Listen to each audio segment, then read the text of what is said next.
Halo, assalamualaikum warahmatullahi wabarakatuh. Apa kabarnya teman-teman semua? Semoga teman-teman semua dalam kondisi sehat yang bermanfaat dan senantiasa mendapatkan limpahan rahmat dari Allah. Alhamdulillah kita bertemu lagi untuk tata laksana proses kaji etik. Mohon maaf atas keterlambatannya karena kemarin sempat harus ada isolasi mandiri terlebih dahulu karena adanya kasus positif yang menimpa keluarga kami, dan kami sekarang baru mulai untuk menghirup udara segar kembali. Baik, sebelum memulai perkuliahan pada hari ini, kita membaca doa bersama ya. Raditu billahi robba wa bil islami dina wa bi muhammadin nabiyya wa rasulah rabbi zidni ilma warzuqni fahma amin Allahumma amin. Baik, jenis kaji etik itu pada prinsipnya ada 4 hal, yaitu kategorinya yang pertama adalah dikecualikan atau exempt, ataupun dibebaskan atau istilahnya adalah waive. Kemudian dipercepat atau expedited, dan dibahas penuh kategori yang ketiga, atau kemudian kita kenal dengan full board, serta yang disebut berkelanjutan atau continuing. Penelitian yang masuk kategori exempt adalah penelitian yang dia itu memiliki resiko yang kemungkinannya sangat kecil atau bahkan tidak ada pada saat melakukan penelitian, baik resikonya kepada subjek maupun resikonya kepada peneliti itu sendiri. Nah, apabila protokol penelitian yang telah dilakukan, yang akan dilakukan, kemudian protokol penelitian itu sudah mendapatkan persetujuan dari komisi etik yang telah terakreditasi, maka sebaiknya penelitian ini tidak perlu mendapatkan persetujuan etik dari lembaga yang lain, kecuali apabila penelitian yang dilakukan itu adalah penelitian yang bersifat multi-center, yang mana penelitian ini terselenggara di beberapa lokasi, di beberapa tempat, di beberapa daerah atau di beberapa rumah sakit. Nah, itu harus memiliki surat izin etik dari tempat penelitian tersebut. Jadi apabila Anda melakukan penelitian di 3 lokasi, maka sebaiknya surat etik approval-nya itu terdiri dari 3 lembaga penelitian juga, yang mana terkait dengan tempat penelitian ini diselenggarakan. Lalu penelitian apa yang masuk dalam kategori exempt? Yaitu penelitian yang pertama adalah penelitian yang menggunakan data-data publik, seperti penelitian yang menggunakan data dari BPS, data dari sensus penduduk, data dari Bappenas, data kepegawaian, dan lain sebagainya. Yang kedua adalah penelitian yang tidak menggunakan subjek manusia dan terkontrol dengan baik sehingga tidak berpotensi membahayakan masyarakat dan lingkungan. Contohnya adalah penelitian dengan scoping review atau penelitian literatur review. Kemudian yang ketiga adalah penelitian tentang kepuasan pasien dan pelanggan. Yang keempat yaitu evaluasi kognitif dan survei. Misalkan teman-teman di sini melakukan kegiatan pengabdian masyarakat, kemudian setelah itu dilakukan survei hasil dari pendidikan kesehatan yang telah dilakukan. Nah, itu cenderung masuk ke kategori exempt. Nah, kemudian penelitian yang menggunakan koleksi data yang sudah ada, seperti dokumen, spesimen patologis, atau rekam medik yang merupakan milik publik dengan identitas subjek yang terlindungi, itu masuk dari kategori exempt. Berikutnya adalah penelitian yang dapat kategori expedited atau dipercepat, yaitu penelitian-penelitian yang memiliki resiko terhadap subjek itu minimal. Resikonya ada, tetapi masih dalam konteks yang wajar, serta berkaitan dengan manfaat yang diharapkan dan pentingnya ilmu pengetahuan. Kemudian penelitian ini dilakukan dengan penyeleksian subjek secara adil dan terbuka tanpa paksaan, terdapat informed consent, dan lain sebagainya.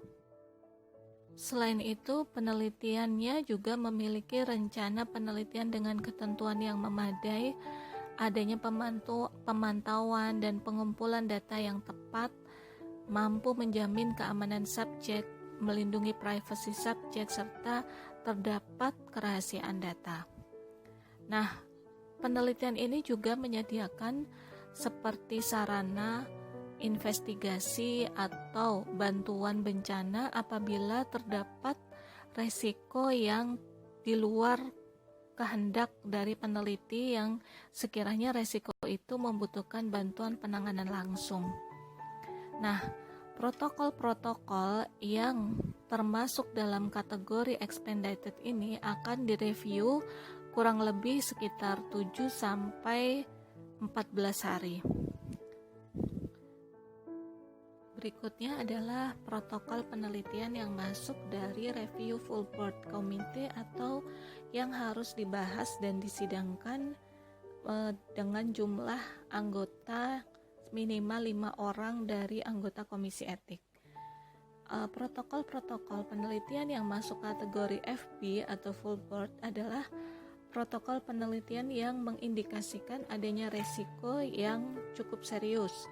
Misalkan adalah penelitian uji klinis, penelitian vaksinasi, kemudian penelitian isu sensitif dari sisi etik dan agama, kemudian kelompok penelitian yang melibatkan kelompok-kelompok rentan seperti misalkan fetus, kemudian bayi, anak, lansia, kemudian penderita gangguan jiwa, kemudian wanita yang hamil, gitu ya, kemudian tahanan dan lain sebagainya. Itu membutuhkan sebuah pengkajian yang lebih detail yang mana itu perlu dikonsumsi di ranah full board. Kemudian penelitian yang termasuk kategori full board ini harus ditelaah oleh minimal 5 orang anggota komisi etik, yang mana nanti pertemuan ini disajikan secara lengkap baik online maupun offline, bisa ditempuh melalui online atau offline, yang harus menghadirkan dari peneliti itu sendiri dan bisa didampingi oleh dosen pembimbingnya. Tetapi apabila dosen pembimbingnya tidak berkenan dan hanya peneliti saja yang kemudian hadir, itu pun tidak mengapa.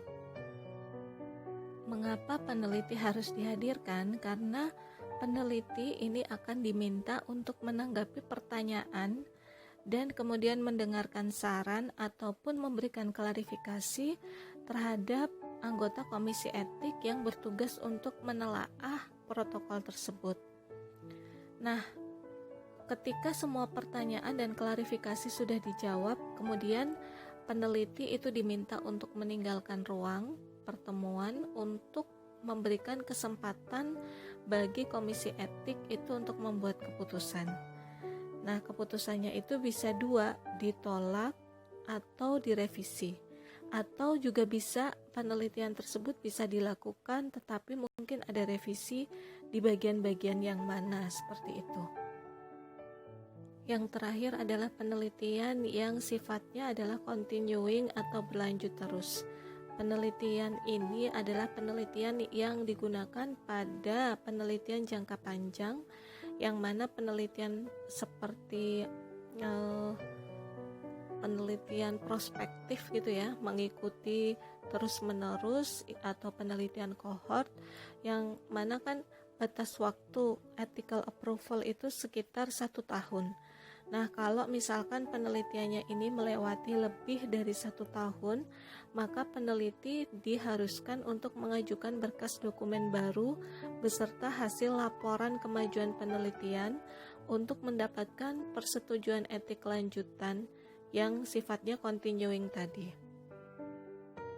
Protokol yang masuk dan sudah ditindaklanjuti dan sudah dibuat status terhadap protokol yang telah masuk itu, maka kemudian apa yang dilakukan oleh bagian komisi etik?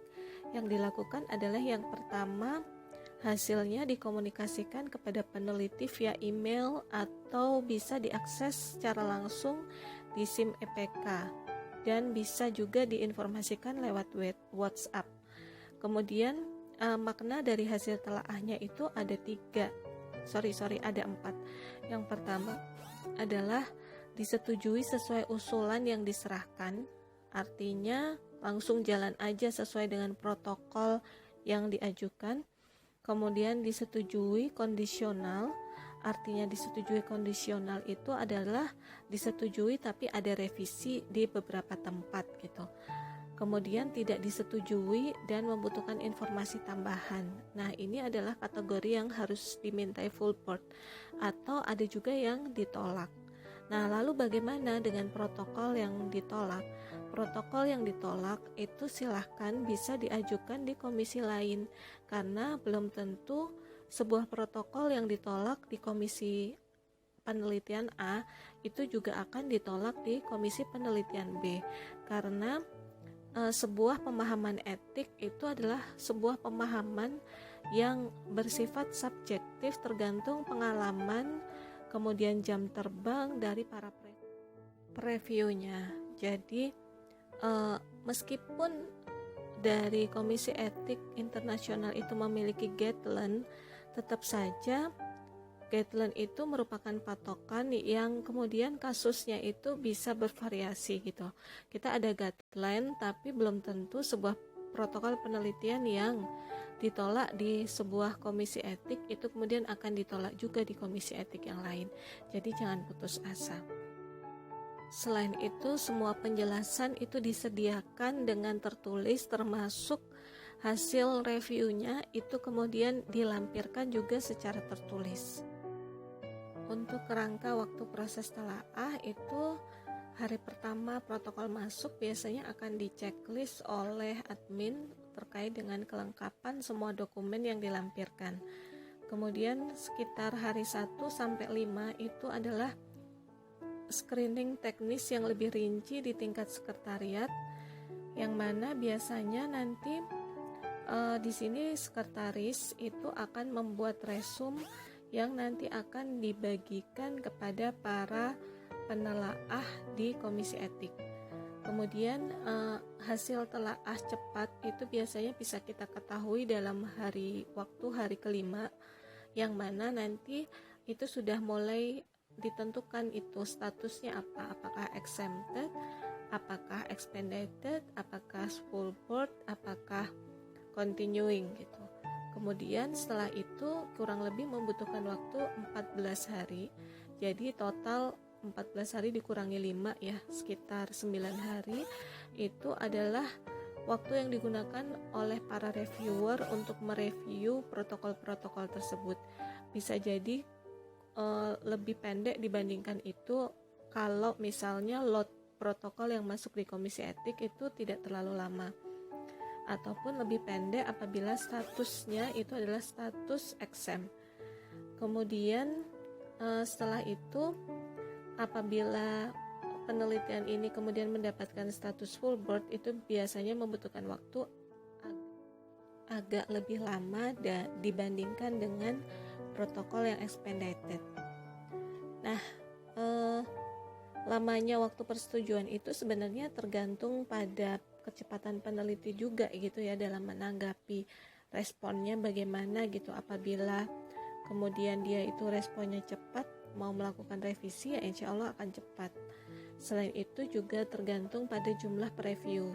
Kalau previewnya itu banyak dan protokolnya sedikit tentu saja akan lebih cepat. Tetapi kalau load protokolnya itu tinggi sedangkan jumlah previewnya itu sedikit, itu yang nanti akan membuat timpang dan biasanya akan berdampak menjadi lebih lama.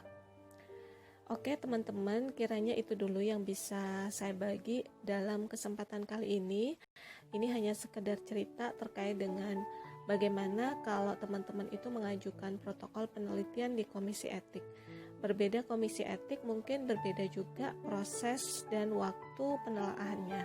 Nah silahkan sebelum memasukkan protokol ke komisi etik, silahkan teman-teman baca dulu di webnya, kemudian dilihat gimana jalannya protokol yang akan dimasukkan itu kira-kira berapa lama, karena terkait dengan rentang waktu kelulusan kan dan lain sebagainya.